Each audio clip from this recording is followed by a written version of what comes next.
Hi friends, welcome back to my channel. Hope you guys all doing well. So today I basically got a different type of video, hence why I'm like just sitting on the sofa all comfy. Hope you guys all doing well. Today I basically wanted to have like a girl chat with you guys about insecurities mainly, because I get a lot of questions on like how I deal with insecurities, and I've done a video growing up insecure, and I kind of want to talk more about it now. And when I say like more insecurities, probably not like facial features and whatever, because like I think I've spoken about that all before. I'll link that down below, but more like womanly, insecurities. Body is what I'm focusing more on. Body, like your intimate parts and all that. So if you're grown enough to listen to this and have a conversation about this, then please keep watching. So when I was younger, I had a lot of questions I never really got to ask, especially like not having an older sister. I wish I had like an older sister or someone to talk to. I think a lot of my friends are all my age, so we were basically going through like experiences together, like, and from all the way from like stretch marks to like not really understanding what like discharge is, to not even understanding properly with like periods, everything that comes with it, everything. So following on from the growing up insecure, apart from like looks, I was definitely very insecure with like my body. I think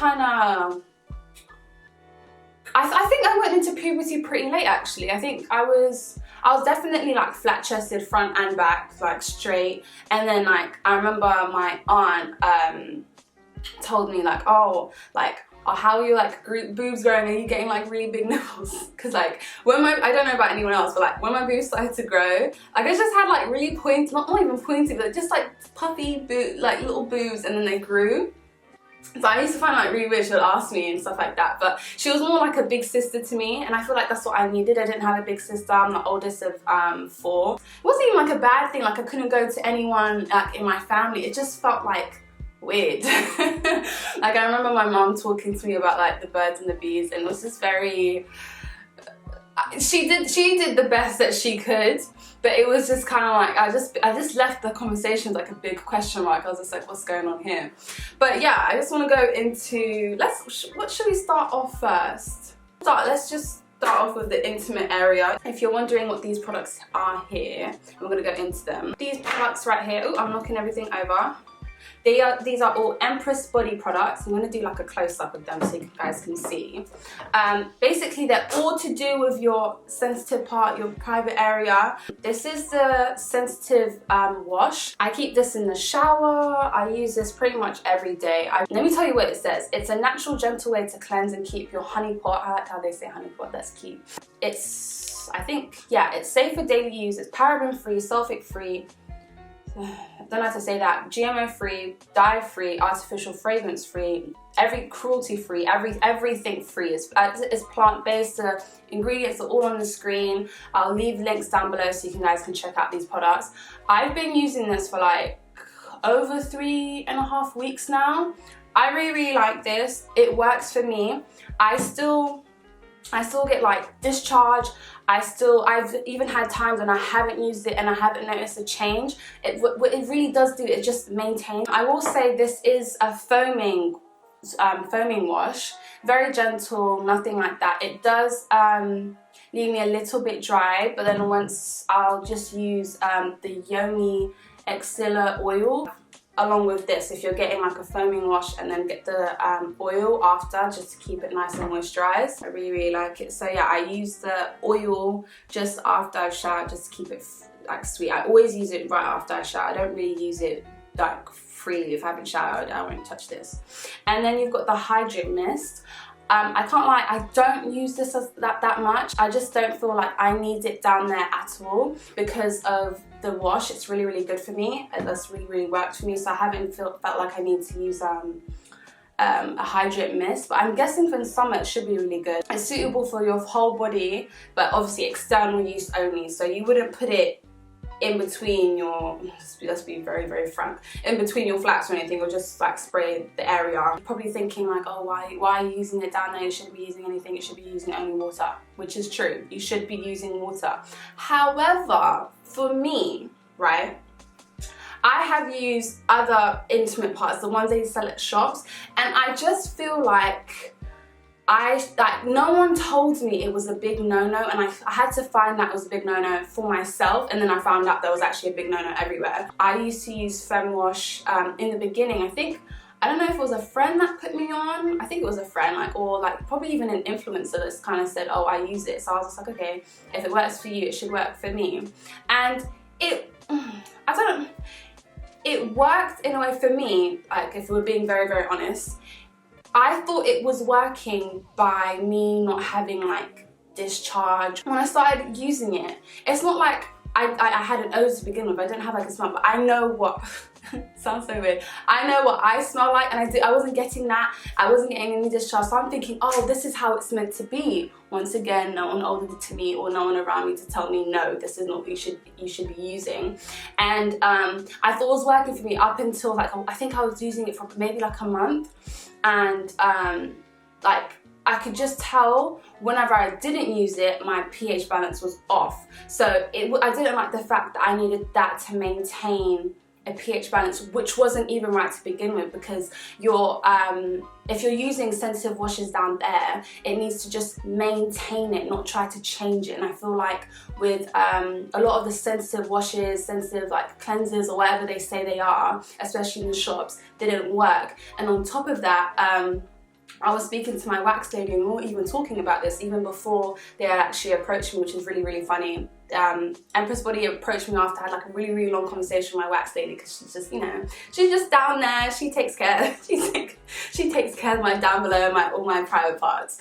And we were just talking about fem washes and stuff and how they're not good for you. And she was saying a lot of the stuff in the shops aren't even for people of color, which it makes sense. It's not really meant for me. And I really, really like this for when I've got a long day out. If you're using water, I've even read up, don't quote me if I'm wrong, I'm pretty sure someone said you need to be cleaning that area 3 times a day. And really and truly, unless I'm going out with a bottle and I'm ready to like wipe myself clean if I go to the toilet, which I'm being very, very honest, I wouldn't do, because I've got butterfingers. I will actually come out the toilet looking like I've wet myself, like, so no. So yeah, for long days, this is very, very good. I highly recommend. But do you like this background, guys? I don't know what to think. I don't know. I feel like I'm just more cozy and more at home. But yeah, so let's talk about stretch marks. Okay, so I'm just going to list a bunch of things I was insecure about growing up and I didn't have that much information on. So stretch marks. When I was younger, because I was obviously growing at, I was quite tall, so I was growing quite at a fast rate, and then I stopped. I'm 5'6", so I haven't grown since. A lot of the time I've got a lot of stretch marks, and when my stretch marks were happening, they were quite dark and quite purple, and I remember my friends being like, oh my god, like, your stretch marks are so dark, and I'd literally feel so like pee. I'd be really self-conscious of people seeing my stretch marks and people seeing that like purple. And then obviously I didn't really turn to YouTube or anything. I just kind of just let it like play in my head, like, this is the worst thing ever, they're disgusting, I want them to go away. And it's funny now, I've got like literally stretch marks all over my bum, all over my sides. You'd think I'd have a really big bum, because you'd really think I'd have a big bum because of all these stretch marks I have on me. But yeah, like that's probably one thing, like, it sounds really cute, you know, when I say I was like really insecure about like my stretch marks now, because at the time it was literally eating me up alive. And I remember like my boobs because I think PE was a time that you just saw people's like either their bodies or whatever, what they look like. I remember feeling like, oh, like my friends have got like hips and I don't have hips, and I'm just like skinny all the way down. Like my friends had boobs and I had no boobs, and I really, really wanted boobs. And now like my boobs started growing, and I can't lie, I flaunted them.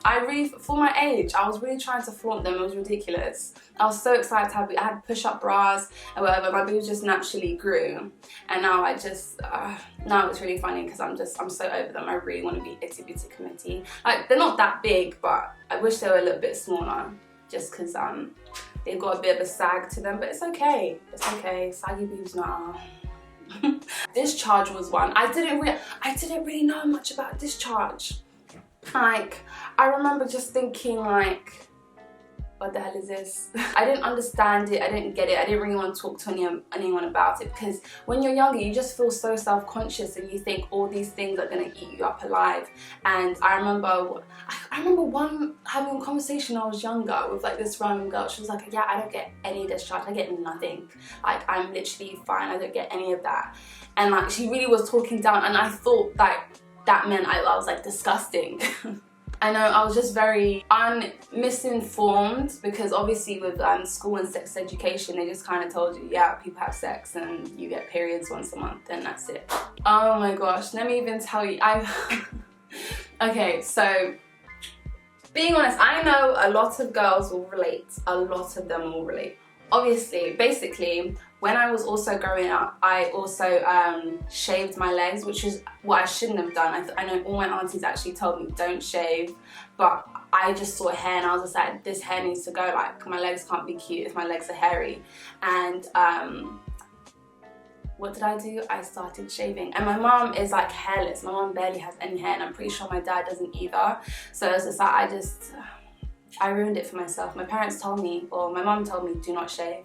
What did I do? I started using my dad's razors. He got really upset with me for that. Once I started, I couldn't stop. I used to shave my arms, and then I think I was just, you know, shaving down there in that area, right? And I started to then grow like a bit of a snail trail. I don't need to show you guys what a snail trail is. You guys know, but. Listen, if I was younger, I just wouldn't have touched anything and just let my hair fall out. I don't know how, but my mum told me like she just never touched a razor and then she just lost hair. So yeah, I wouldn't say I'm hairy, but I've got hair, and I was really insecure about my little snail trail. And my mum never used to let me buy like razors, so I don't even know what I used. I think I just let it grow out. But then it was like blonde hair back then, and because I shaved it, it's now black. It's just very, very annoying. But then I thought that no one else had it but me, and then I saw other girls had it, and I was just like, oh my gosh, that's amazing. That is amazing. Like, it literally, like, honestly, a lot of your insecurities, when you see someone else has them, and they're like, not even that they're proud of it, but they don't care about it. It makes me not care about it. And I feel like that's also another thing with like my insecurities. Like people will say I help them embrace like their foreheads and stuff, because I really don't care about mine. So a lot of girls like come up to me and like, oh, message me and stuff and saying, you know, you helped me with my like embrace my forehead, da da da. So yeah, no, a lot of insecurity. That's why I feel like it's good to say your insecurities out loud, just so that you can help someone else. Another thing I was very, very insecure about, obviously when I started shaving, was razor bumps. I literally thought down below was like the worst thing I've ever seen, because like, once again, I wasn't informed on how to shave properly and correctly. So I had a lot of razor bumps, I had a lot of ingrown hairs. Because I was just so insecure, I didn't go and tell anyone about it. So I think I started to educate myself on obviously how you're supposed to shave if you shave. I don't shave anymore, I just wax.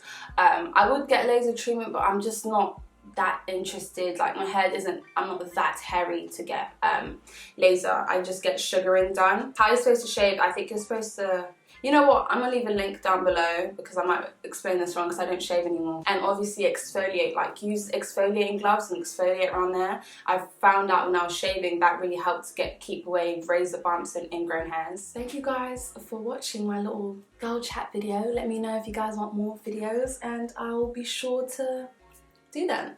Thank you guys for watching. Thank you. Catch you guys next time.